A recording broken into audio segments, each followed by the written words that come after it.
Right, students.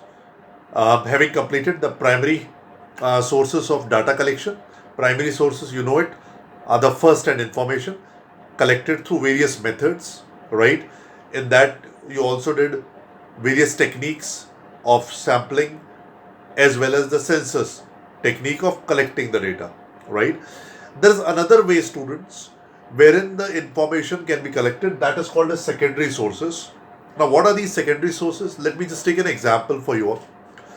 Suppose I, being a teacher, trying to tell you the facts and figures about a particular agency or about a particular a fact as such, right? And for making the fact convey to you, I use certain data which is already available, right? I have not done any research on it. I have not taken the initiative to find out. Someone else has taken. What I did was I simply picked the data and communicated to you, right?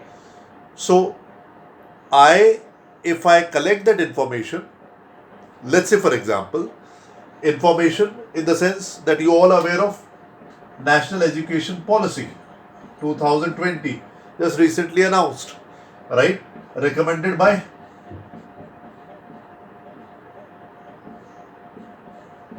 Kasturi Rangan Committee, right? If the spelling is correct, make it better. Kasturi Rangan Committee.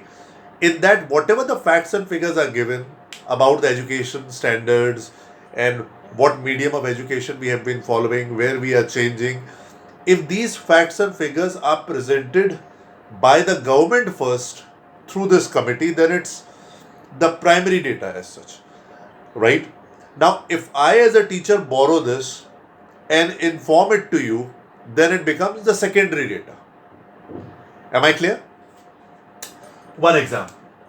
Similarly, there can be another example wherein, let's say for example, COVID-19 has affected all businesses, not only in this country, worldwide. So if I pick a sole proprietor, a person who is running the business under his own ownership, that means a single owner, if I try to show you his net profit by borrowing his figures and compare with the last one, I know it that this year figures will be less because of COVID-19. So, naturally, I want to make you show that the businesses have gone down this year, and I use the information shown by the accounts of that sole proprietor. Last year was better, this year was comparatively worse, right? Because of the situation. Again, this information is what I have borrowed from the person who has already created such information firsthand.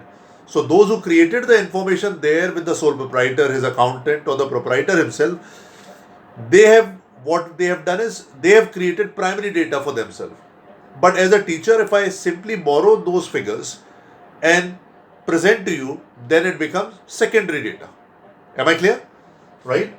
A sole proprietor's account information telling you net profit of this year in comparison to last year. Now, very important question for all of you students. Both of them are second-hand information, not initiated by me, but you can see the difference. Difference is what? This one is available for public viewing. Therefore, I'll call it such information coming through published sources. Why? Because it is available for public viewing as such, right? Nothing to hide. Whereas sole proprietor's information are not meant to be for public viewing. It is, nobody is interested in it. He himself should be, to an extent, government, but it is not for public viewing. But for the fact of explaining you, I took an example wherein I have borrowed the figure of net profit of that businessman and letting you know as such. Such type of information is unpublished because they are not meant to be released on a public platform. I hope all of you are understanding it. Right? So secondary data can be of two types. A, coming through published sources and B coming through unpublished sources. I hope all of you have understood it. Secondary data different from primary, which we have covered earlier. Thank you.